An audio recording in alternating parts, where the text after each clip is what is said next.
सीधे आपको लेकर चलेंगे वाराणसी। प्रधानमंत्री नरेंद्र मोदी अपने संसदीय क्षेत्र में हैं। संबोधन प्रधानमंत्री नरेंद्र मोदी का सुनाते हैं। ओशन रीजन मॉरिशस के कोस्ट गार्ड शिप का रिफिटिंग भारत में किया जा रहा है। उनके 120 ऑफिसर्स को भारत में ट्रेनिंग भी दी जा रही है। आज हाइड्रोग्राफी के क्षेत्र में सहयोग पर समझौता संपन्न किया गया है और अगले 5 वर्षों तक EEZ का ज्वाइंट सर्वे नेविगेशन चार्ट्स और हाइड्रोग्राफिक डेटा में आपसी सहयोग करेंगे। Excellency, India and Mauritius are 2 nations but our dreams are and destiny are 1। इस वर्ष हम सर शिव सागर रामगुलाम जी की 125वीं जयंती मना रहे हैं। वे केवल मॉरिशस के राष्ट्रपिता ही नहीं बल्कि भारत और मॉरिशस के बीच अटूट सेतु के संस्थापक भी थे। उनकी यह जयंती हमें मिलकर अपने संबंधों को नई ऊंचाई पर ले जाने की प्रेरणा देती रहेगी। मैं फिर एक बार डेलीगेशन का हृदय से स्वागत करता हूं। आप सबका बहुत बहुत धन्यवाद। Thank you sir. काशी में प्रधानमंत्री नरेंद्र मोदी का ये संवाद आप सुन रहे हैं। प्रधानमंत्री नरेंद्र मोदी यहां वाराणसी में द्विपक्षीय वार्ता करते हुए मॉरिशस के प्रधानमंत्री के साथ, और इसी के बाद अब ये संबोधन प्रधानमंत्री नरेंद्र मोदी का, जिसमें पीएम की तरफ से कहा गया है कि भारत और मॉरिशस दोनों के संबंध प्रगाढ़ हैं और दोनों एक ही परिवार हैं। राहुल गांधी को लेकर सुरक्षा नियमों के उल्लंघन का आरोप लगा है। सूत्रों के हवाले से ये बड़ी खबर है। सीआरपीएफ के वीवीआईपी सुरक्षा के प्रमुख ने बाकायदा पत्र लिख दिया है। सूत्रीय जानकारी दे रहे हैं और पत्र सीआरपीएफ के वीवीआईपी सुरक्षा के प्रमुख की तरफ से लिखा गया है कि बिना बताए विदेश यात्रा पर चले गए राहुल गांधी, ये शिकायत की गई है। राहुल और मल्लिकार्जुन खड़गे को भी पत्र लिखा गया है। इस रवैये की शिकायत की गई है। राहुल गांधी सुरक्षा को लेकर गंभीरता नहीं बरत रहे। राहुल गांधी को Z+ और ASL सिक्योरिटी मिली हुई है। 9 महीने में 6 बार सुरक्षा नियम तोड़कर राहुल गांधी विदेश गए हैं। विदेश दौरे से 15 दिन पहले सूचित करना जरूरी है। ये सीआरपीएफ की तरफ से नियम बताया गया है कि नियम ये कहता है कि आप विदेश दौरे से पहले 15 दिन पहले सूचित करें, लेकिन राहुल गांधी ऐसा नहीं कर रहे। सूत्रों के हवाले से शिकायत की गई है। पिछले 9 महीने में 6 बार सुरक्षा नियम तोड़कर राहुल गांधी विदेश दौरे पर गए। राहुल सुरक्षा नियम नहीं मानते हैं, सूचित नहीं करते हैं। सूत्रों के हवाले से ये शिकायत है जो की गई है। सीधे आपको लेकर चलेंगे। हमारे साथ हमारे सहयोगी अंकित गुप्ता इस वक्त मौजूद है। अंकित, जरा विस्तार से बताइए, ये सीआरपीएफ के जो वीवीआईपी सुरक्षा के प्रमुख ने पत्र लिखा है जिसमें इतनी सारी शिकायतें, कैसे राहुल गांधी सुरक्षा नियमों का उल्लंघन करते हैं, बात नहीं मानते हैं, ये सारी शिकायतें किससे की गई हैं? देखिए, ये सारी शिकायतें की गई हैं खुद राहुल गांधी से और कांग्रेस के अध्यक्ष मल्लिकार्जुन खड़गे से। ये जो चिट्ठी लिखी गई है सूत्रों के मुताबिक ये जो है कल लिखी गई है और इसमें जिस बात का जिक्र किया गया है कि राहुल गांधी जो है एक अति विशिष्ट लोगों में से हैं जिनको जो सिक्योरिटी दी गई है, और ऐसे में अगर वो देश के बाहर जा रहे हैं तो उनको जो रूल बुक है उसके मुताबिक कम से कम 15 दिन पहले सीआरपीएफ के जो अधिकारी उनको जो सुरक्षा दे रहे हैं उनको जानकारी देना जरूरी है। जबकि पिछले 9 महीनों की ही बात की जाए तो राहुल गांधी 6 बार देश के बाहर गए और उन्होंने ये जानकारी नहीं दी। ऐसे में ये गंभीर सुरक्षा चूक का मामला है जिसको गंभीरता से लिया जाना जरूरी है, क्योंकि यहाँ पर जो है राहुल गांधी की सुरक्षा क्योंकि सीआरपीएफ के पास में है और इसी वजह से ये चिट्ठी लिखकर कहा गया है कि राहुल गांधी क्योंकि अति विशिष्ट लोगों में है, लिहाजा उनकी भी जिम्मेदारी बनती है कि वो अपनी सुरक्षा को लेकर गंभीरता बरते। और इसी वजह से ये जैसा कि आपने बताया कि गुप्ता के पत्र सिर्फ राहुल गांधी को नहीं बल्कि कांग्रेस अध्यक्ष मल्लिकार्जुन खड़गे को भी भेजा गया है, जो सूत्र बता रहे हैं। तो मतलब अब इसको लेकर कांग्रेस पार्टी की तरफ से जवाब दिया जाएगा। तो ऐसे में अब इस मामले में क्या राजनीति गरमाना तय माना जाए? बिल्कुल रवाना। देखिए, राहुल गांधी का जब भी विदेशी दौरा होता है वो कहीं ना कहीं जो सुर्खियों में आ ही जाता है, और अभी भी हाल में भी जब वो मलेशिया गए थे तो उस दौरान भी उनकी जब सोशल मीडिया पर तस्वीरें वायरल हुई तो उसको भी लेकर हमने देखा कि किस तरह की राजनीति हुई है। राजनीति एक अलग चीज है, लेकिन जिस तरीके से ये अब चिट्ठी सामने आई है वो ये तो जरूर दिखाती है कि जो सुरक्षा एजेंसी है वो अपना दायित्व निभाते वो ये बता रही है कि राहुल गांधी क्योंकि उनकी जो सुरक्षा में है लिहाजा उसकी एक जिम्मेदारी है, और ऐसे में खुदा न खास्ता अगर कहीं पर कोई छोटी सी भी घटना होती है तो सीधे तौर पर सुरक्षा एजेंसी के ऊपर ही सवाल खड़े होंगे। बहुत शुक्रिया आपका इस तमाम जानकारी के लिए अंकित गुप्ता। तो राहुल गांधी अपनी सुरक्षा को लेकर गंभीर नहीं है। शिकायती चिट्ठी जो सीआरपीएफ के वीवीआईपी सुरक्षा के प्रमुख हैं उनकी तरफ से लिख दी गई है और ये चिट्ठी राहुल गांधी को भी भेज दी गई है और कांग्रेस अध्यक्ष मल्लिकार्जुन खड़गे को भी भेज दी गई है। सूत्रों के हवाले से ये बड़ी खबर है। आम आदमी पार्टी के सूत्रों के हवाले से बड़ा दावा किया जा रहा है। आम आदमी पार्टी के सांसद संजय सिंह जम्मू कश्मीर में नजरबंद कर लिए गए हैं। सूत्रों के हवाले से ये बड़ी खबर। आम आदमी पार्टी के सांसद हैं संजय सिंह और संजय सिंह को जम्मू कश्मीर में नजरबंद किया गया है, ये सूत्र जानकारी दे रहे हैं। मेराज मलिक की गिरफ्तारी पर प्रेस कॉन्फ्रेंस करने वाले थे संजय सिंह, लेकिन संजय सिंह को प्रेस कॉन्फ्रेंस की इजाजत नहीं दी गई है और उन्हें नजरबंद कर लिया गया है। आम आदमी पार्टी के सांसद हैं संजय सिंह और जम्मू कश्मीर में वो मौजूद, जम्मू कश्मीर में ही संजय सिंह को नजरबंद कर लिया गया है। सूत्रों के हवाले से ये बड़ी खबर। मेराज मलिक की गिरफ्तारी पर प्रेस कॉन्फ्रेंस होनी थी। पटना में जमीन को लेकर हुए विवाद में एक कारोबारी की गोली मारकर हत्या कर दी गई है। इस वारदात का सीसीटीवी फुटेज सामने आया है। इस पर साफ दिख रहा है कारोबारी राजकुमार राय गली में भाग रहे हैं, उनका पीछा करते हुए बदमाश भाग रहे हैं। एक और वीडियो सामने आया है जिसमें दो शूटर गली से निकलकर भागते नजर आए। इस दौरान दोनों ने टोपी लगा रखी थी, चेहरे पर रुमाल बांधा हुआ था। बीती रात कारोबारी राजकुमार राय को बदमाशों ने सड़क पर दौड़ा दौड़ा कर गोली मार दी, पीटा। पुलिस इस वारदात के बाद से शूटर्स की तलाश में जुटी है। राजकुमार राय पूर्व में आरजेडी में रह चुके हैं। इस बार राघोपुर से निर्दलीय चुनाव लड़ने की तैयारी कर रहे थे। तो ये तस्वीरें आप देख रहे हैं, देखिए किस तरीके से राजकुमार राय को दौड़ा दौड़ा कर मार दिया गया। जमीन विवाद बताया जा रहा है, इसी के चलते कारोबारी की हत्या कर दी गई है। और पॉलिटिकल कनेक्शन कारोबारी का इस रूप में कि पहले आरजेडी में रहे, आरजेडी नेता के तौर पर पहचान थी। हालांकि अब की बार चुनाव में आरजेडी से अलग हटकर निर्दलीय चुनाव मैदान में उतरने की तैयारी में राजकुमार राय। लेकिन राजकुमार राय को देखिए कैसे पटना में मौत के घाट उतार दिया गया। ये तस्वीरें आपके सामने हैं। बदमाशों ने बीती रात कारोबारी को सरेआम गोली मार दी। जमीन को लेकर यह विवाद पुराना बताया जा रहा है और इसी के चलते पटना में कारोबारी की हत्या। वारदात का यह सीसीटीवी फुटेज जो आप देख रहे हैं, इसमें साफ नजर आ रहा है कारोबारी राजकुमार राय भागते हुए नजर आ रहे हैं, उनका पीछा करते हुए बदमाश नजर आ रहे हैं। पटना में आरजेडी के पूर्व नेता की गोली मारकर हत्या। कानून व्यवस्था एक बार फिर बिहार की सवालों के घेरे में है। राजकुमार राय को अपराधियों ने 6 गोलियां मारी हैं। राजकुमार को बाकायदा दौड़ा दौड़ा कर सरेआम मौत के घाट उतारा गया। जमीन के कारोबार से जुड़े हुए थे राजकुमार राय और कोई जमीन विवाद ही बताया जा रहा है जो इस हत्या की वजह बना। सीधे आपको लेकर चलेंगे, हमारे साथ हमारे सहयोगी शशांक इस वक्त मौजूद हैं और जरा पहले शशांक से ये जानते हैं, शशांक क्या पुलिस शिनाख्त कर पाई है आखिरकार कौन ये बदमाश जिन्होंने मौत के घाट उतार दिया राजकुमार राय को? नहीं, देखिए पुलिस के हाथ जो हैं वो अब तक खाली हैं। 2 की संख्या में अपराधी पहुंचे थे, ताबड़तोड़ फायरिंग की, गोली मारकर हत्या कर दी और उसके बाद जो है वो आराम से वहां से फरार हो गए हैं। पुलिस जो है अब तक इन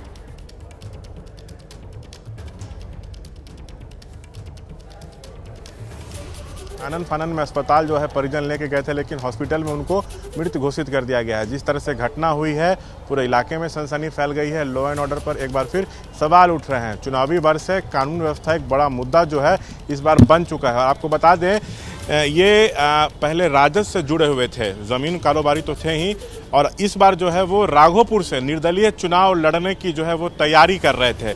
तो घटना का कारण क्या है ये अभी स्पष्ट नहीं है। क्या चुनावी रंजिश में घटना को अंजाम दिया गया या जमीनी विवाद है या कुछ और कारण है, ये अभी स्पष्ट नहीं है। ये बताइए जरा पहले मुझे कि आखिरकार ये कौन सा इलाका है जहां पर इस तरीके से सरेआम दौड़ा दौड़ा कर यूं मौत के घाट उतार दिया गया राजकुमार राय को? किस तरीके का ये पूरा इलाका है और 1 नहीं 2 नहीं 6 गोलियां इनके जिस्म में उतार दी गई। ऐसे में ये बड़ा प्रश्न चिन्ह यहां बिहार की राजधानी पटना की कानून व्यवस्था पर भी। शशांक,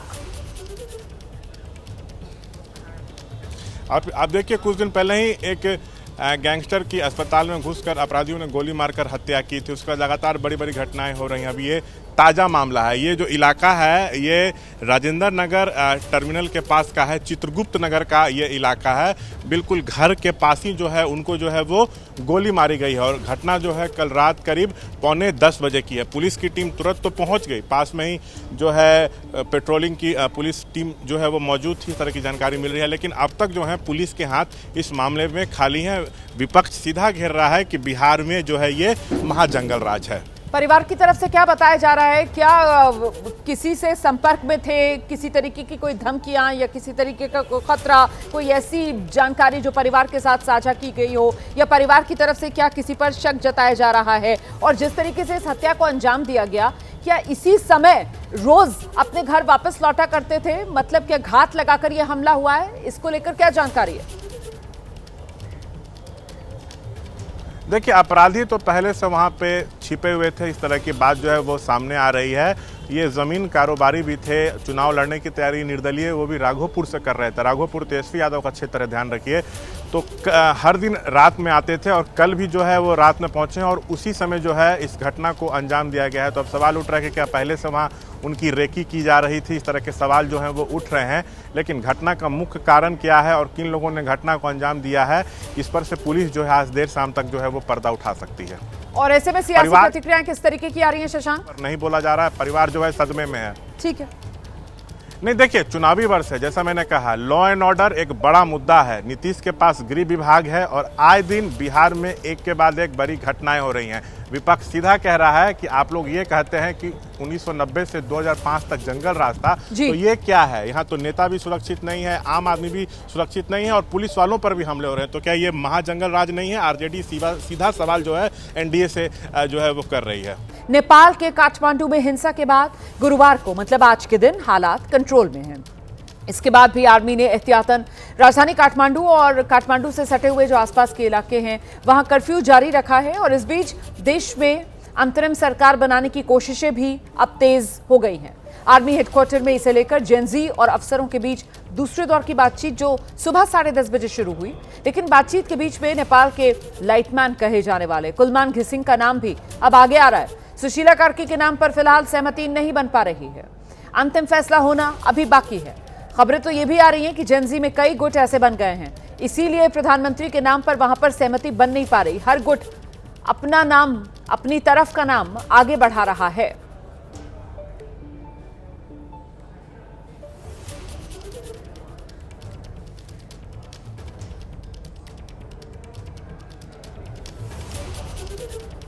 जब हिंसा हुई थी उस दिन की ये तस्वीरें आप देख रहे हैं, 9 सितंबर की ये तस्वीरें आप देख रहे हैं, किस तरीके से आगजनी और हिंसा की आग में नेपाल झुलसा था। इसके बाद से नेपाल के प्रधानमंत्री के.पी. शर्मा ओली ने इस्तीफा दिया और तब से अब तक सियासी तस्वीर नेपाल की पूरी तरीके से बदल चुकी है। ये तय है कि नेपाल में अब नई नेतृत्व के हाथ में कमान आएगी, लेकिन वो कमान किसके हाथ में आएगी, नया नेतृत्व कौन होगा, इसको लेकर सवाल है। और ये नाम है जो सामने आ रहे हैं, जो अलग अलग नाम सामने आ रहे हैं, उसमें प्रमुखता से तो सुशीला कार्की का नाम है, वो लगातार आगे चल रहा है, लेकिन उनके नाम पर सहमति नहीं बन पाई है क्योंकि कुलमान घिसिंग, इनके समर्थक भी इनकी दावेदारी को लेकर बार बार अपनी बात मजबूती से आगे बढ़ा रहे हैं। और इस बीच आपको दिखाते हैं नेपाल से हमारे सहयोगी जगविंदर पटियाल की एक रिपोर्ट।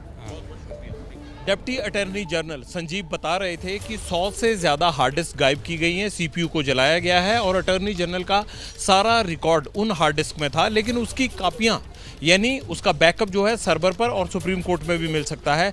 लेकिन ऐसा ये अंदेशा जता रहे हैं कि हो सकता है कि ये सब साजिशन किया गया हो। कैमरामैन मान के साथ जगविंदर पटियाल, एबीपी न्यूज़, काठमांडू। जगविंदर पटियाल की आप ये रिपोर्ट देख रहे थे। देखिए, जिस तरीके से आगजनी हुई है, उसी आगजनी को लेकर अब लोगों के मन में बहुत सवाल हैं। वो कई ऐसी जगह जिन्हें फूंक डाला गया, जिसके साथ साथ तमाम रिकॉर्ड्स, तमाम दस्तावेज, तमाम ब्यौरे, वो सब जलकर खाक हो गए। और ऐसी एक इमारत सुप्रीम कोर्ट, जहां से आप ये रिपोर्ट जगविंदर पटियाल की देख रहे थे, वहां पर भी कई महत्वपूर्ण फाइल्स जलकर खाक हो चुकी हैं। तो कुल मिलाकर जो कुछ हुआ है नेपाल में, उसके बाद नेपाल दशकों पीछे चला गया है, इसमें तो कोई शुबा हो ही नहीं सकता। लेकिन अब बड़ा सवाल ये कि नेपाल में आगे क्या होगा। नेपाल में सुशीला कार्की के नाम को लेकर सहमति नहीं बन पा रही है। कुछ युवा संगठन सुशीला कार्की के नाम पर सहमत नहीं हो रहे हैं और ऐसे में अब कुलमान घिसिंग का नाम आगे बढ़ाया गया है। कुलमान खिसिंग नेपाल में लाइटमैन के तौर पर उनकी पहचान है। नेपाल के विद्युतीकरण और नेपाल में जो बिजली की संकट समस्या थी उससे निजात दिलाने में नेपाल के लोगों को इनकी महत्वपूर्ण भूमिका मानी जाती है। और ऐसे में अब जो कुलमान खिसिंग हैं उनका नाम भी आगे आ गया है। तो जो अंतरिम सरकार बनेगी उस अंतरिम सरकार की कमान किसके हाथ में? अभी तक तो नाम सुशीला कार्की का आगे चल रहा था, लेकिन सुशीला कार्की को लेकर सहमति नहीं बन पा रही है। हालांकि कल हमने देखा था कैसे देर शाम तक बलिनशाह की तरफ से भी सुशीला कार्की के नाम पर सहमति जता दी गई थी और अब कुलमान खिसिंग का नाम भी आगे बढ़ रहा है। सीधे आपको लेकर चलेंगे ग्राउंड जीरो पर। काठमांडू से हमारे सहयोगी जगविंदर पटियाल इस वक्त हमारे साथ मौजूद हैं और जरा जानते हैं जगविंदर पटियाल से। जगविंदर, ये जो आगजनी हिंसा की चपेट में नेपाल आया उसके बाद दशकों नेपाल पीछे चला गया है, लेकिन अब सवाल नेपाल के भविष्य को लेकर है और सबसे महत्वपूर्ण यही किस तरीके की सियासी हलचल चल रही है वहां पर। अंतरिम सरकार बने इसको लेकर जो कवायद चल रही है और अंतिम सरकार जो बने उसकी कमान किसके हाथ में जाए, इसको लेकर जो नाम सामने आ रहे हैं उस पर क्या है पूरा अपडेट जगविंदर पटियाल? देखिए रोमाना, हिंसा जरूर थम गई है लेकिन राजनीतिक संकट अभी भी बरकरार है। सुशीला कार्की के नाम पर एक सहमति बनती हुई दिखी थी, लेकिन बाकी के जो जितने भी घटक दल थे उन्होंने उस पर सहमति नहीं जताई। बालन शाह को लेकर जो युवा ब्रिगेड है वो उनका नाम आगे बढ़ा रही है, काठमांडू के मेयर हैं, लेकिन उनके ऊपर भी बहुत ज़्यादा सहमति नहीं जताई जा रही है और कहा यह भी जा रहा है कि बालन शाह खुद भी ज़्यादा दिलचस्पी नहीं दिखा रहे हैं कि इन स्थितियों में अंतरिम सरकार की कमान को वो संभालें, क्योंकि उनके लिए चैलेंजेस बढ़ जाएंगे। और मैं इस वक्त सुप्रीम कोर्ट के बाहर खड़ा हूँ। ये सुप्रीम कोर्ट बिल्डिंग का आप हाल देखिए, क्या हाल है। अगर सुप्रीम कोर्ट का ये हाल होगा तो आप सोच लीजिए कि बाकी आम जगहों पर किस तरह से आगजनी और हिंसा हुई होगी। सुप्रीम का जो है ना सर्वोच्च लिखा है और न्यायालय गायब है। तो कुल मिला के ये भी एक बड़ी चुनौती है कि यहाँ पर जितने भी केसेस थे उन केसेस को लेकर अब क्या होगा आगे। अटॉर्नी जनरल का बगल में ऑफिस है, वहाँ से 100 हार्ड डिस्क गायब पाई गई हैं। अभी मेरी डिप्टी अटॉर्नी जनरल संजीव से बात हो रही थी तो उन्होंने बताया कि 100 हार्ड डिस्क को सीपीयू से निकाला गया है। ये वाहन देखिए सुप्रीम कोर्ट के बाहर जितने भी जले हुए पड़े हैं, ये सब जिस टाइम युवा ब्रिगेड ने अपना आंदोलन तेज किया था उस वक्त रोमाना ये सब नुकसान हुआ है। चाहे सुप्रीम कोर्ट ले लीजिए, पीएमओ ले लीजिए, राष्ट्रपति भवन ले लीजिए, संसद ले लीजिए, सब जगह पर इसी तरह का नुकसान और हिंसा है। 14,000 से ज्यादा कैदी अलग अलग जेलों से भाग गए हैं, ऐसा आर्मी का कहना है। एक तरफ राजनीतिक संकट, दूसरी तरफ पैसे का संकट, तीसरी तरफ बेरोजगारी, चौथी आगजनी और हिंसा में जिस तरह से ये नुकसान हुआ है इसकी भरपाई कैसे होगी। तो मुझे लगता है कि संकट के बादल चारों तरफ से नेपाल के ऊपर से गरज रहे हैं। संकट में घिरा हुआ नेपाल, फिलहाल आगे का रास्ता क्या होगा इसको लेकर कुछ भी कहना मुश्किल है, जैसा कि अभी हमारे सहयोगी जगविंदर पटियाल बता रहे हैं। लेकिन जगविंदर, जो डेवलपमेंट्स को लेकर सुबह बीरेंद्र से जो हमारे सहयोगी उनसे बात हो रही थी, उनका कहना था कि आज राष्ट्रपति का संबोधन होना है। तो राष्ट्रपति का संबोधन अभी तक हुआ नहीं है, इंतजार वही अंतरिम सरकार की कमान किसके हाथ में दी जाए इसी का हो रहा है, उस पर सहमति बन जाए, उसी के बाद राष्ट्रपति का ये संबोधन होगा। और क्या माना जाए कि राष्ट्रपति का संबोधन मतलब आपातकाल की घोषणा नेपाल में कर दी जाएगी? जगविंदर पटियाल, देखिए जिस तरह का संकट बना हुआ है उससे तो यही लगता है कि कोई चारा ही नहीं बचा है। किसी की कमान के नीचे काम करने के लिए कोई तैयार नहीं है। किसी को किसी की किसी चीज़ से प्रॉब्लम है, किसी को किसी उसकी आदत से प्रॉब्लम है, किसी को पार्टी से प्रॉब्लम है। यानी इस तरह की कई ऐसी चीज़ें हैं जो एक प्लेटफॉर्म पर इनको नहीं ला पा रही हैं, पहली बात। दूसरी बात यह है, जो आप राष्ट्रपति के संबोधन की बात कर रहे थे, तो एक चर्चा ये भी है कि आर्मी की कस्टडी में है। एक तरह से आर्मी ने आरोप ये लगाया जा रहा है कि उनको बंधक बना लिया राष्ट्रपति को, तो जो भी उनका संदेश होगा उस पर गौर न किया जाए। तो इस तरह की अगर बातें संदेश से पहले आने लग जाती हैं तो देखिए आप विश्वास की कितनी कमी है। नेपाल में असल प्रॉब्लम ये हो गया है कि कौन किस पे विश्वास करे, कौन किसको आगे लगाए, यही तय नहीं हो पा रहा है। एक धड़ा सहमत होता है तो दूसरा नहीं होता है, सेना दूसरे से वार्ता करती है तो तीसरा जो पहले वाले पे ऑब्जेक्शन उठाने लगता है। जिस तरह की छोटी छोटी बातें चल रही हैं और जिस तरह का संकट यहाँ बरकरार हुआ है, उसे देखकर मुझे लगता है कि राष्ट्रपति के भाषण में भी जो वो संबोधन देने वाले हैं उसमें भी पता नहीं क्या चीज़ें होंगी क्या नहीं, लेकिन ये अंदेशा जताया जा रहा है कि आपातकालीन स्थिति लागू ना की जाए, इमरजेंसी लागू ना की जाए, इसीलिए ये भाषण जो है लेट भी हो सकता है, या ये आरोप लगाए जा रहे हैं कि वो तो सेना के पास है इसलिए कोई भी भाषण हो सकता है वहाँ से। मार्शल लॉ अगर लगता है इमरजेंसी में तो जाहिर सी बात है कि उसका युवा ब्रिगेड फिर विरोध करेगी। तो कुल मिलाकर अभी स्थिति साफ नहीं है इसीलिए मैंने आपको पहले कहा कि संकट के बादल नेपाल के ऊपर हर तरफ से मंडरा रहे हैं। इन बादलों को बारिश के रूप में बरसने में अभी टाइम लगेगा, यानी फैसले होने में अभी टाइम लगेगा। बिल्कुल। और ऐसे में सवाल ये कि जिस तरीके की हिंसा हुई है नेपाल में, उसके वो निशान अब वक्त के साथ और खुलकर सामने आ रहे होंगे। आप जहां पर मौजूद हैं वहां पर भी जो हिंसा हुई है, जरा अगर उसकी तस्वीरें दिखाएं और नुकसान जितना नेपाल को हुआ है इस दौरान, उसका ब्यौरा। जगविंदर। देखिए, हिंसा की तस्वीर तो हर तरफ नजर आ रही है, किसी भी सड़क पर चले जाइए आप। लेकिन अच्छी बात यह है कि अब जैसे आर्मी ने मोर्चा संभाला है सड़कों पर, आपको देखिए उस तरफ दिखाता हूं, मैं सुप्रीम कोर्ट की बिल्डिंग के आगे खड़ा हूं, उस तरफ आर्मी ने नाकेबंदी कर रखी है। किसी भी आदमी को जो मीडिया या किसी भी सरकारी इंस्टीट्यूट से जुड़ा हुआ नहीं है या साफ सफाई के काम में नहीं लगा हुआ, उसको नहीं आने दिया जा रहा है। ये सुप्रीम कोर्ट की बिल्डिंग का हाल देख लीजिए आप। सुप्रीम कोर्ट के अंदर भी साफ सफाई का काम चल रहा है। अटॉर्नी जनरल ऑफिस में अभी बिल्डिंग को साफ किया गया है और वहाँ पर जो जो रिकॉर्ड गायब हैं उन तमाम रिकॉर्ड्स के बारे में पड़ताल की जा रही है। सर्वर पर ये ढूंढने की कोशिश की जा रही है कि आखिरकार कौन कौन से रिकॉर्ड गायब हैं। लेकिन मुझे ये लगता है, जो मेरा तजर्बा है रोमाना, मैं इतना बता दूँ कि बेशक ये दफ्तर चालू हो जाएंगे, लेकिन यहाँ बहुत ज़रूरी मुकदमों से जुड़े हुए दस्तावेज गायब मिलेंगे। जिस तरह की आगजनी हुई है, इन रिकॉर्ड की फाइलों को मैं ये कह रहा हूँ कि पूरा करना तो छोड़िए आप, मतलब इनको ढूंढना और देखना और कौन कौन से केस थे, यही एक बहुत बड़ा चैलेंज हो जाएगा। और इसीलिए डिप्टी अटॉर्नी जनरल ने एक बात और कही मुझे अपने इंटरव्यू में। उन्होंने कहा कि शायद इसमें हमें लगता है कि कोई साजिशन हुआ होगा, क्योंकि सीपीयू से हार्ड डिस्क गायब हो जाना और फिर सीपीयू को जलाया जाना, हार्ड डिस्क गायब है उसमें से और 100 से ज़्यादा हार्ड डिस्क गायब है। तो मुझे ये लगता है कि जब ये हिंसा हुई, युवा ब्रिगेड ने जब पूरे काठमांडू को कंट्रोल में लिया, तो उसमें कई साजिशों ने भी काम किया है। यानी उस हिंसा की आड़ में जिसको जो करना था और जिसकी जहां तक पहुंच थी, ऐसी बहुत सारी चीज़ें हुई होंगी जिनमें उन्होंने अपने अतीत को मिटाने के लिए बहुत सारे रिकॉर्ड नष्ट किए होंगे, चाहे वो किसी की जान पहचान और मिलीभगत से हुए हों, चाहे वो साजिशन हुए हों। लेकिन इसमें कोई दो राय नहीं है कि नेपाल के इन तमाम चीज़ों को ढर्रे पर आने में वक्त लगेगा। पुलिस की हालत देख लीजिए क्या है, क्योंकि होटल में आग लगी, होटल में बहुत सारे पैसेंजर्स का सामान जल गया। हिल्टन होटल था, 5 स्टार होटल था, पिछले साल ही बना था, पूर्व प्रधानमंत्री का बताया जा रहा है वो होटल। वहाँ पर जो सामान गायब हुआ, उसकी पुलिस रिपोर्ट लिखवाने के लिए जब लोग गए या जो दस्तावेज गायब हुए गए, तो पुलिस ने ये कहा कि हम अभी आर्मी को सपोर्ट कर रहे हैं, हमारे पुलिस स्टेशन फंक्शनल ही नहीं है, यानी हम एफआईआर दर्ज करने की स्थिति में ही नहीं है, रिपोर्ट लिखने की स्थिति में ही नहीं है, तो अभी ये काम नहीं हो पाएगा। तो इससे सिर्फ आप ये अंदाज़ा लगाइए रोमाना कि नेपाल में सब कुछ जो है वो अभी राम भरोसे चल रहा है और कोई भी ऐसी चीज़ डॉक्यूमेंट नहीं की जा सकती, क्योंकि उन्हें डॉक्यूमेंट करने वाले तमाम दफ्तरों को आग की भेंट किया जा चुका है। इसीलिए देखिए, अब जिस तरीके की जानकारियां आप साझा कर रहे हैं, उसके बाद बहुत से लोगों के मन में ये बात भी आ रही है कि कहीं ऐसा तो नहीं कि ये पूरा का पूरा आंदोलन जिसका नेतृत्व जेनजी की तरफ से किया गया, कहीं ऐसा तो नहीं कि जेनजी जो है वो सिर्फ एक मोहरा बनकर रह गए और ऐसे में असली खेल जो है वो किसी और शातिर खिलाड़ी का था जिसने अपने फायदे के लिए ये तबाही नेपाल में मचा दी। और अब नेपाल वही संकट के बादल जिसमें घिरा हुआ है, और बादल जब बरसेंगे तो फिर मौसम नेपाल का खुलेगा, फिजा खुशनुमा होगी, या फिर संकट के बाद आएगी और मुश्किलों वाली बाढ़ नेपाल में। इसको लेकर तो अभी समय ही फैसला कर पाएगा। नेपाल से जुड़ी इस वक्त एक बड़ी खबर आ रही है। केपी शर्मा ओली की पार्टी ने बड़ा दावा कर दिया है, संविधान से छेड़छाड़ मंजूर नहीं है। ये ओली की पार्टी की तरफ से कहा गया है। संविधान से छेड़छाड़ तो फिर बड़ा आंदोलन करेंगे हम। जेनजी ने की है संविधान बदलने की मांग।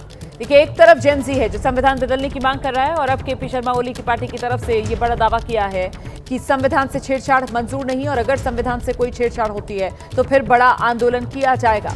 इससे पहले प्रचंड की तरफ से भी, उनकी पार्टी की तरफ से भी ये बात कही गई थी कि संविधान से छेड़छाड़ मंजूर नहीं है। तो क्या माना जाए, अब जेनजी वर्सेस ये जो पुराने राजनीतिक दल हैं, क्या एक नए सिरे से यहां पर आर पार शुरू हो सकती है क्या? इस बीच देश को दहलाने की एक बहुत बड़ी साजिश का पर्दाफाश हुआ है। बहुत बड़ी साजिश नाकाम की गई है।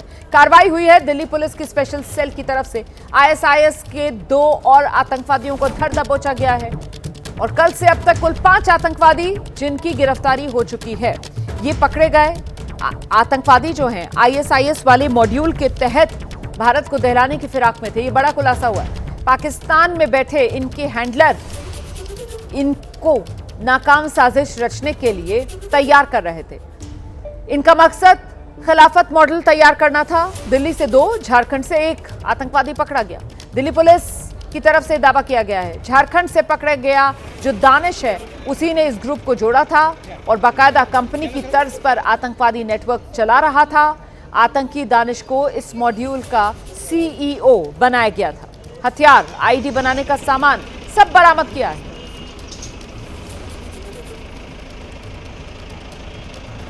तो देखिए, आईएसआईएस के ये 5 आतंकवादी गिरफ्तार हुए हैं।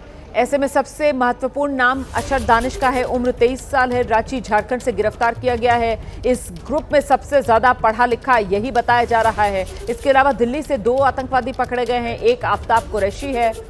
आफ्ताब कुरैशी की उम्र 25 साल, मूलतः महाराष्ट्र के कल्याण का निवासी है आफ्ताब कुरैशी। दूसरा सूफियान है, उसे भी दिल्ली से पकड़ा गया है और ये सूफियान जो है ये भी महाराष्ट्र का रहने वाला है। ठाणे के मुंब्रा का ये निवासी है सूफियान।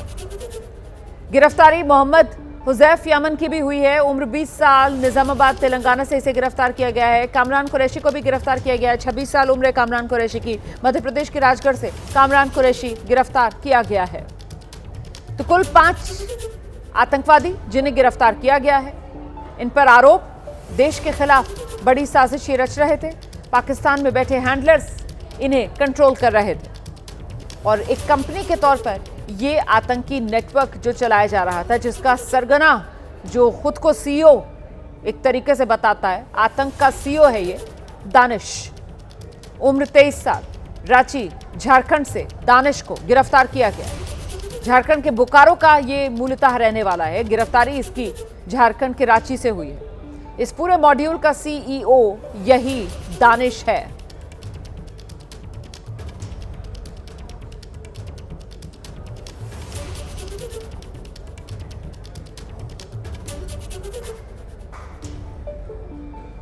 आतंकी नेटवर्क का यही मास्टरमाइंड है। तस्वीर आप देख रहे हैं दानिश की। ये 5 लोग जो गिरफ्तार कर लिए गए हैं। क्या इस मॉड्यूल में कुछ और लोग भी हैं? अभी जांच जारी है, लेकिन फिलहाल जितनी जानकारी स्पेशल सेल को मिली है उसके मुताबिक साजिश बड़ी थी। देश को दहलाने के लिए ये लोग नापाक षड्यंत्र रच रहे थे। वक्त रहते इन तक स्पेशल सेल की टीम पहुंची और इस पूरे गिरोह का भंडाफोड़ कर दिया गया है।